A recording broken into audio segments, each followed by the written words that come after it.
בשנת 1492 מגורשים מארצם יהודי ספרד ופורטוגל ומתפזרים בארצות אירופה וצפון אפריקה.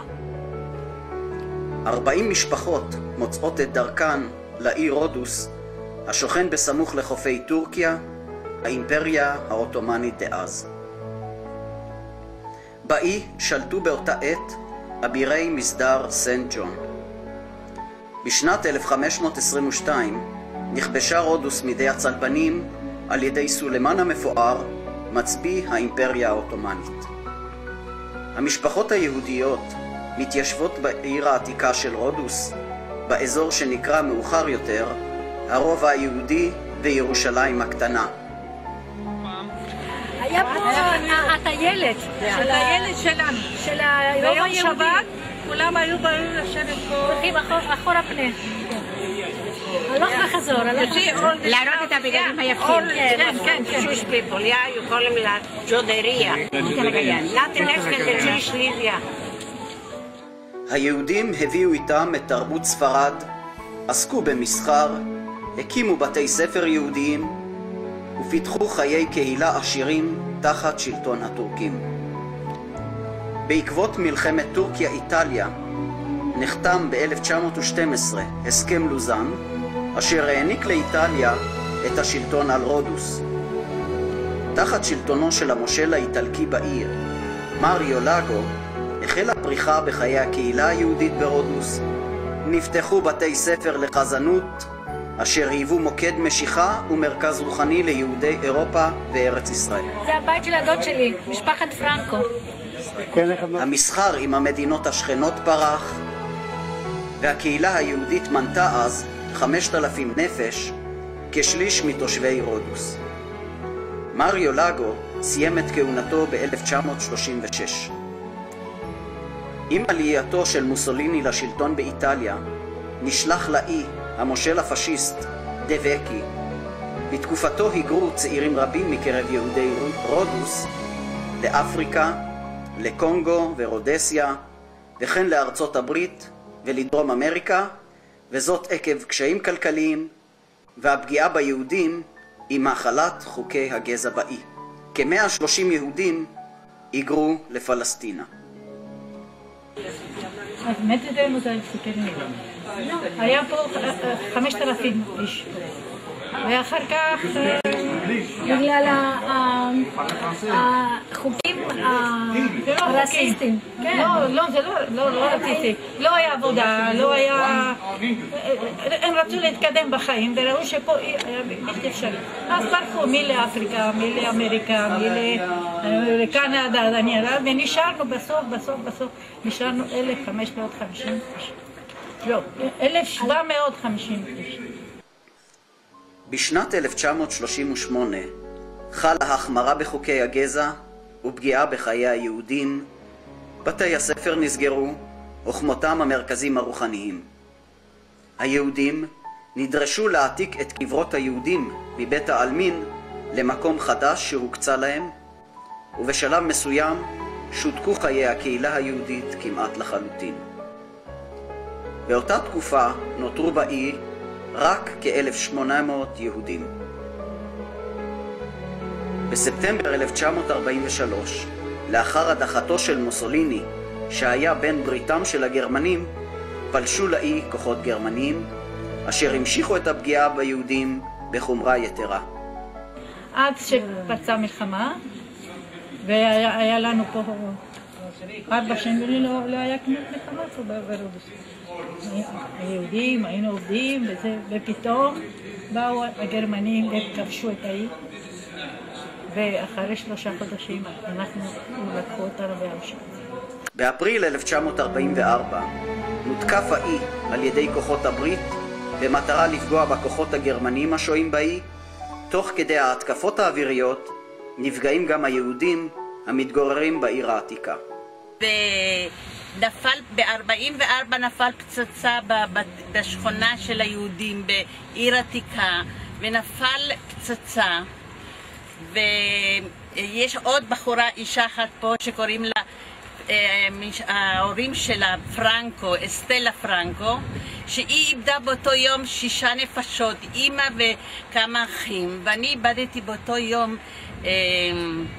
3, אבא, אימא ואחי, היינו 2, והיה לנו אותו הטרגדיה, ואחרי זה היו המון פצצות בעיר עתיקה, אחר כך התחלנו כל היהודים לברוח לכפרים.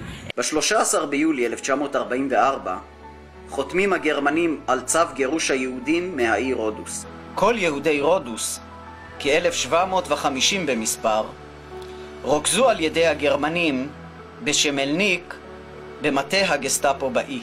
בשלב הזה מתערב אולקומיין, אשר הייתה ניטרלית בתקופת המלחמה, ודורשת שחרורם של היהודים הטורקים אשר חיו תחת השלטון הטורקי עד 1912.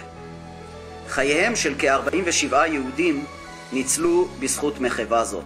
לעתיד יוכר אולקומיין כחסיד אומות העולם על ידי ממשלת ישראל. ב-24 ביולי 1944 מועמסים היהודים על 3 ספינות ללא מים וצידה לדרך, ועושים דרכם תחילה לאי קוס הסמוך, שם הועלו לספינות 100 יהודי קוס, ומשם עשו הספינות את דרכן לנמל פיראוס. היהודים התשושים והחולים מהמסע הועמסו על משאיות ועברו למחנה הריכוז חיידרי שעל יד אתונה. llamo שמואל מודיאנו. השם שלו שמואל מודיאנו. En 1944, en 1944, tenía 13 años, היה בן 13. cuando los alemanes שהגרמנים vinieron באו y nos tomaron ולקחו אותם a todos los judíos de Rodas. כל היהודים מרודוס. Más o menos éramos 2,000 personas. לפחות 1,750. Y nos llevaron a Chimilik y nos cerraron provisoriamente sin saber cuál era la suerte nuestra. לקחו אותם לג'ימיליק, שזה קרוב לכאן, וסגרו אותם, והם לא ידעו מה יהיה הגורל שלהם. הגרמנים שמו פלקטים ברחובות להגיד שכל היהודים צריכים לבוא למקום מסוים, שהמקום הזה עכשיו הוא בית מלון פארק, זה בגינה אחרי מנדרקיס, ושם זה היה גיסטאפו, וכולם באו לבניין הזה, ושם התאספו כל היהודים, ומשם אחרי כמה ימים לקחו אותנו עם האונייה לפיראוס ולחיידרי, ומחיידרי לקחו אותם לאושוויץ. ב3 באוגוסט 1944 יוצא הטרנספורט של יהודי רודוס וקוס מחיידרי בדרכו לאושוויץ. זוהי הרכבת האחרונה המגיעה למחנה הריכוז לפני תבוסתה של גרמניה ושחרור המחנות. יהודי רודוס מתקבלים במחנה על ידי שארית פלטת יהודי סלוניקי, אשר תיארו בפניהם את גודל הזוועה. מרבית היהודים נשלחו מיד לתאי הגזים ועבדו בעשן המשרפות. בחודש פברואר 1945 שוחרר מחנה הריכוז אושוויץ. רק 161 מיהודי רודוס שרדו. יש לנו...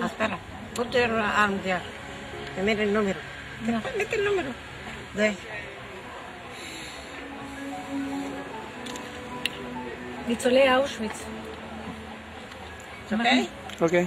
נולדנו כאן, אחרי אחרי המלחמה, ואחרי שחזרנו מהקונסנטריישן קמפ, באנו פה,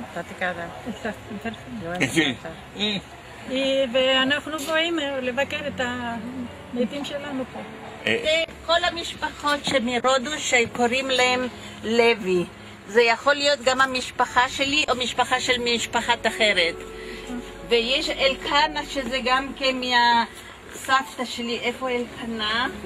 עם א', זה צריך להיות הנה החמישי. אלקנה. הנה, זה גם כן יכול להיות ממשפחות, כל אחד היה לו משפחה. אני שמה למנשה. הנה, למנשה יכול להיות גם כן. כן. השם רבה. אמן. חירותי ומלכותי ושמח ורק למשיחי. אמן. לחי יכונו ומכון חי לכו בישראל ועגלה וזמן קריב ואמן. יהי שמירה מבורך ולא מהמיה יפרח ושרה יפעה ומנסה.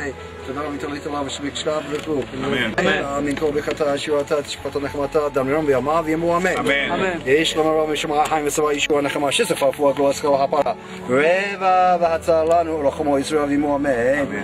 עושה שם רב וברחמה ועושה שלום עלינו ועל כל ישראל ויאמרו אמן. בשנת 1946, לאחר סיום מלחמת העולם השנייה, מועברת השליטה על רודוס לידי יוון. הניצולים, אשר שבו לאי לאחר המלחמה, נדרשו על ידי השלטונות היוונים לשנות את אזרחותם מאיטלקית ליוונית. רבים מהיהודים סרבו והיגרו מהאי לאיטליה, בלגיה, ארצות הברית ודרום אמריקה.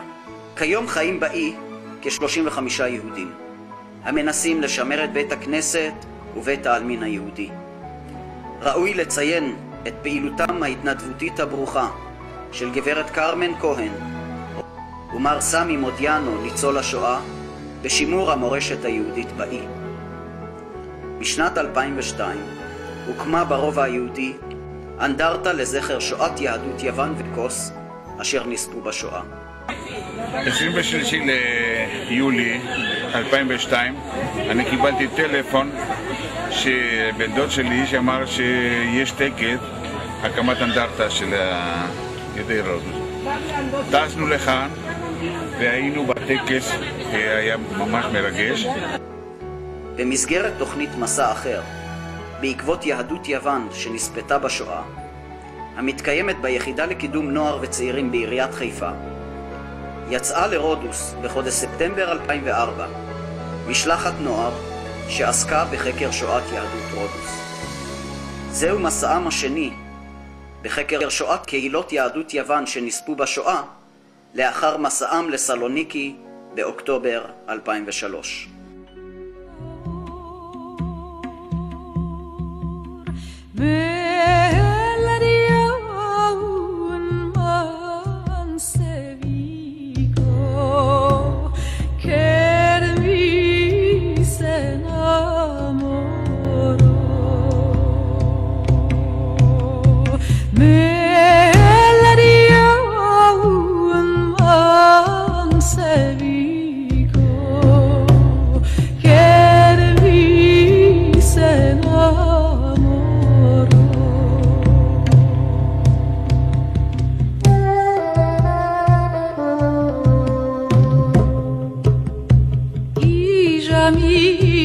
Mia,